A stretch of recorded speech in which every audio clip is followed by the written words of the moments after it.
In the vast expanse of space, humanity had always thought of itself as a small fish in a cosmic ocean.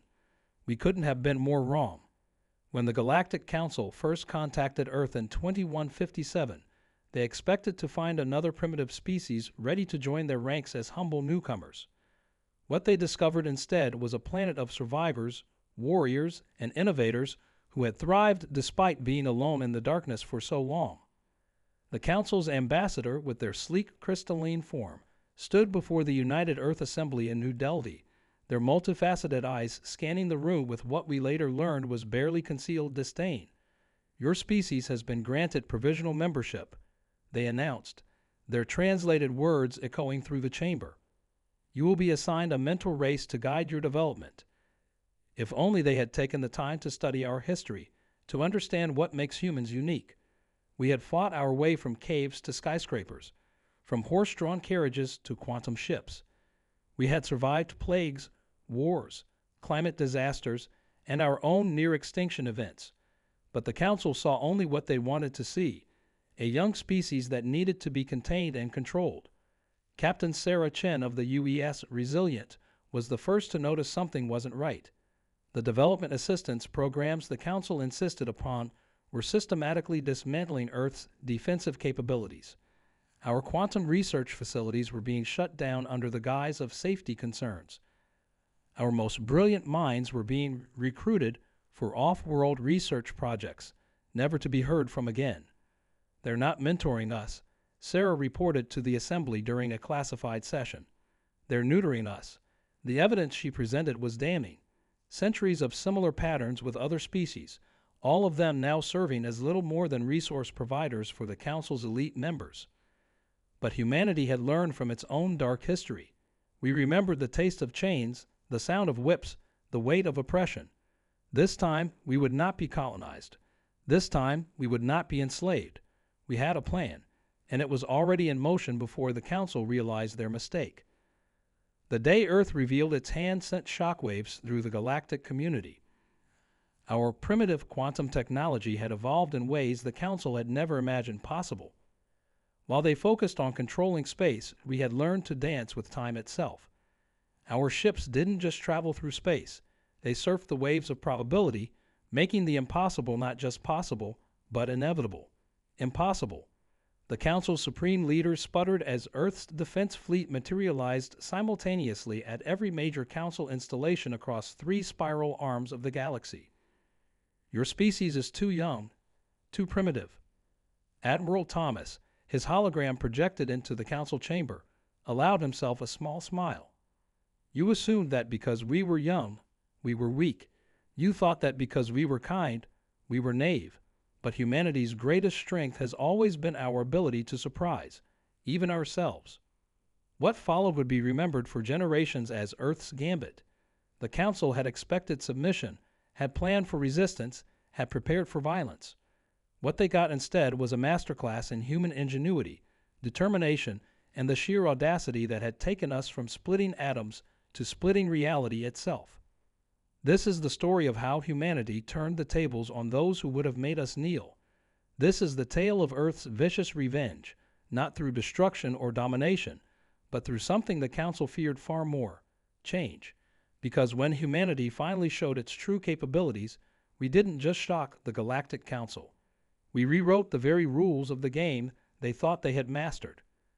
And this was only the beginning. The Galactic Council's emergency session stretched into its 3rd standard cycle. The crystalline beings that had once looked down on humanity now shifted uncomfortably in their ornate seats as Admiral Thomas's hologram continued his address. Our quantum fleet hadn't fired a single shot, yet every Council member knew they were witnessing a fundamental shift in the galaxy's power structure. "For centuries," Thomas continued, his voice carrying the weight of Earth's collective determination, "you've used your technological superiority to maintain control. You've suppressed innovations that might challenge your authority, all while preaching unity and progress. Today, that ends." Behind the scenes, Captain Chen was orchestrating a dance of technology and strategy that would have been impossible just a few years ago. The quantum ships under her command existed in multiple states simultaneously. their probability drives allowing them to be everywhere and nowhere. It was humanity's response to thousands of years of warfare. Why fight when you could simply be everywhere at once? The Council's military advisors were in chaos. Their defensive systems, designed to counter conventional threats, were useless against ships that technically weren't even there. Every attempt to scan the Earth fleet resulted in cascading sensor failures as the probability drives twisted reality itself around them. We could have shared this technology, Sarah transmitted from the Resilient. We wanted to, but your first act was to try to steal it, to control it, to ensure no one else could have it. You proved exactly why we kept it hidden. The truth was, humanity had discovered quantum probability manipulation decades before first contact. We learned from our own history. Every time a powerful new technology was unveiled too quickly, it led to conflict. So we waited, watched, and prepared. When the Council arrived, we played our part perfectly, the young, naive species, eager to learn from our betters. Deep in the Council archives, emergency alerts began flashing. The quantum signatures of Earth's fleet were causing impossible readings. Time itself seemed to be bending around their ships. Dr. Alexandra Walsh, our leading quantum physicist, had theorized this might happen. Time isn't as rigid as they think, she had explained to the Earth Assembly years ago. It's more like a river, and we've learned to create our own currents. The Council's supreme leader, their crystalline form now clouded with stress patterns, finally broke their silence. "What are your demands?" they asked, their translators struggling to convey the complex harmonics of their fear. Admiral Thomas's hologram smiled again, but it wasn't a smile of triumph. It was the smile of a teacher about to deliver an important lesson. Demands? You still don't understand. We're not here to take control. We're here to break it. Every suppressed species, every controlled civilization, every primitive race you've kept down, they're all about to receive a very interesting data package. The quantum drives weren't just propulsion systems. They were the most sophisticated information transmission network ever created. As the Council watched in horror, their greatest fear was being realized. The knowledge they had hoarded for millennia was being freely shared across the galaxy.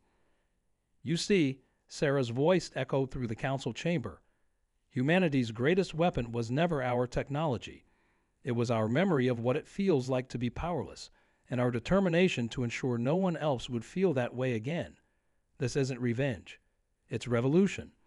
The Council members watched their holographic displays as system after system lit up with quantum signatures. The knowledge was spreading, and with it, the power to resist. Earth hadn't just changed the game. We had flipped the board entirely, and somewhere in the vast expanse of space, countless species were about to discover just how powerful they could be. In the hours that followed, the galaxy witnessed something unprecedented. The quantum data transfer triggered a cascade of revelations across thousands of worlds. Species that had been kept dependent on Council technology for generations suddenly found themselves understanding the fundamental principles of quantum mechanics. The Council's careful web of control was unraveling at speeds they couldn't comprehend. But the Council wasn't powerless. They had one last card to play, the suppression protocol. Hidden in the depths of their most secure facility was a device capable of generating a massive quantum dampening field. If activated, it would disable all quantum-based technology within half a galaxy's radius. They had never used it before, knowing it would cripple their own systems, but desperate times called for desperate measures. Multiple quantum signatures detected near the Centauri Deep Station. Captain Chen's voice crackled through the command network. They're powering up something massive. The readings from her sensors painted a terrifying picture. The energy buildup was unlike anything they had ever seen. Admiral Thomas's face hardened as he received the data. They had anticipated this possibility, but the scale was beyond their worst predictions. "All ships, initiate Protocol Omega," he ordered. "Captain Chen, you know what to do." The quantum fleet began a complex series of probability shifts, their positions becoming increasingly uncertain. Dr. Walsh's voice cut through the tension. "The quantum dampening field won't just affect our ships," she warned. "It'll destabilize every quantum-based system in range. Millions of worlds depend on quantum technology for basic survival now. They're going to kill their own people to maintain control. On countless worlds, newly empowered species watched their quantum displays with growing horror as they realized what the Council was preparing to do. The choice being presented was clear: submit to control again, or face technological apocalypse. The Council was betting that faced with such a choice, the galaxy would choose survival over freedom. They had gravely misunderstood human nature, and by extension, the nature of every species that had ever faced oppression. The quantum communications network lit up with thousands, then millions of signatures. Species that had been enemies for generations began coordinating with each other. The Council had kept them divided for centuries, but now they had a common cause. Humanity's gift of knowledge had given them the tools, but their choice to use them was entirely their own. Captain Chen's voice was steady as she reported the impossible. "Sir, I'm tracking quantum signatures from at least 3,000 different species. They're all converging on the deep station. They're using our probability drive principles, but they're innovating. I'm seeing designs we never even thought of." The Council chamber erupted in chaos as the reports came in. Their impregnable Centauri deep station was being surrounded not just by Earth's fleet, but by ships from every corner of the galaxy. Species they had dismissed as primitive were demonstrating mastery over quantum mechanics that rivaled their own. Admiral Thomas stood before the Council one last time. "You have a choice to make," he said quietly. "The same choice you forced on others countless times before: adapt or fall." The hologram flickered as quantum energies began interfering with even basic communications. In the darkness of space, Captain Chen watched as the energy readings from the deep station continued to climb. The Council's weapon was nearly ready. Everything humanity had fought for, everything they had shared with the galaxy, hung in the balance. But they weren't alone anymore. The real question wasn't whether humanity's plan would succeed. It was whether the galaxy was ready for what came next. As thousands of ships held position around the Centauri deep station, something unexpected began to happen. The quantum probability drives from all the different species started resonating with each other, creating patterns that none of them had predicted. Dr. Walsh's sensors were detecting quantum entanglement on a scale that should have been impossible. "The drives aren't just communicating," she reported, her voice filled with wonder. "They're synchronizing. Every ship, every species, they're becoming quantum locked with each other. This shouldn't be possible." The displays in front of her showed waves of probability collapsing and reforming in perfect harmony, like some cosmic symphony. That's when the Council's supreme leader started laughing, a sound that made their crystalline form vibrate in frequencies that set everyone's teeth on edge. "You don't understand what you've done," they said, their translators struggling to convey the complex emotions in their voice. "The quantum resonance. You've awakened something we've spent millennia trying to prevent." Deep within the station, the quantum dampening device began to pulse with an eerie light. But instead of suppressing quantum activity, it seemed to be amplifying it. Captain Chen's sensors showed reality itself beginning to thin around the station. "Admiral," she called out, "something's coming through. Something big." The truth hit Admiral Thomas like a physical blow. The Council hadn't built the station to suppress quantum technology. They'd built it to contain something. Something that existed in a quantum state so complex it defied the laws of conventional physics. And now, with thousands of probability drives resonating in perfect harmony, the containment was failing. Through the quantum communications network, reports started flooding in from ships of every species. They were all seeing the same thing: tears in space-time, glimpses of something vast and incomprehensible moving in the spaces between realities. The Council hadn't been suppressing technological advancement to maintain control. They'd been trying to prevent this very moment. It was never about power. The Supreme Leader's voice trembled. "We found them during our early quantum experiments, beings that exist in quantum superposition. They showed us wonders and horrors. We built the containment network to keep our reality safe. And now," their voice trailed off as the station's quantum signature began to fluctuate wildly. Dr. Walsh's face went pale as she processed the data. "The quantum resonance pattern. It's not random. It's a key. We didn't just break the Council's control. We broke the lock they put on reality itself." The quantum drives of every ship in the fleet were now pulsing in unison, each one adding to the harmony that was tearing apart the barriers between dimensions. Captain Chen watched as reality rippled around her ship. Through the distortions, she could see things that shouldn't exist, geometries that hurt to look at, beings made of probability itself. The Council's greatest secret wasn't their technology or their control, it was what they were protecting the galaxy from. Admiral Thomas stood in stunned silence as he realized the true magnitude of what humanity had set in motion. We hadn't just started a revolution against the Council. We'd accidentally initiated first contact with something far beyond any of their understanding. The question was no longer about freedom versus control. It was about whether their reality was ready for what lay beyond the quantum veil. As the barriers continued to weaken, one thing became crystal clear. Humanity's revenge against the Galactic Council had unknowingly opened a door that had been sealed for very good reasons, and whatever was coming through that door would change the galaxy in ways that none of them could have possibly imagined. In the chaos of collapsing quantum barriers, humanity faced a choice that would define not just their species, but the fate of the entire galaxy. The beings emerging through the tears in reality weren't hostile. They were curious. Each one existed in multiple states simultaneously, their very presence challenging everything we thought we knew about existence itself. Captain Chen, her ship's quantum drive now fully synchronized with the vast network of alien vessels, made a discovery that changed everything. The resonance pattern she transmitted to Admiral Thomas. It's not just opening a door. It's a form of communication. These beings, they're trying to talk to us. Dr. Walsh worked frantically at her station, her quantum sensors picking up patterns that seemed impossible yet undeniably meaningful. "They're not invaders," she announced, her voice filled with awe. "They're the original architects of quantum mechanics. The Council didn't discover this technology. They found it, fragments of knowledge left behind by these beings." The Supreme Leader's crystalline form trembled as the truth they had hidden for millennia finally emerged. "We were afraid," they admitted. "Their power, their knowledge. We couldn't control it, so we locked them away and doled out pieces of their technology to maintain our authority. We thought we were protecting the galaxy, but we were really just protecting our power." That's when Admiral Thomas made a decision that would reshape the galaxy forever.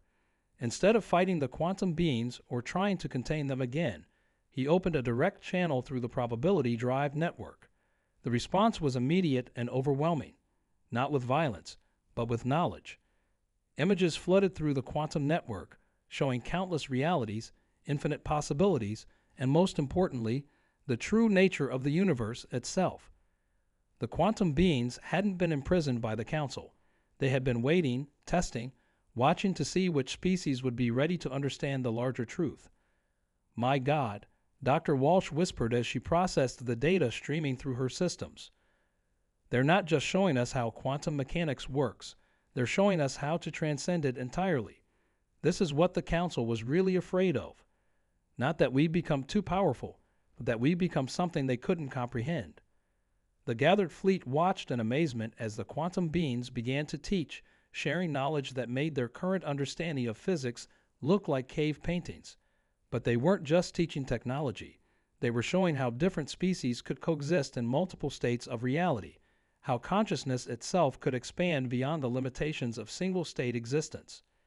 Captain Chen's voice carried a note of wonder as she reported the final revelation. "Sir, they're offering us a choice. Not just humans, all of us. We can stay as we are, or we can evolve. Become something more." The Council chamber fell silent as the implications became clear.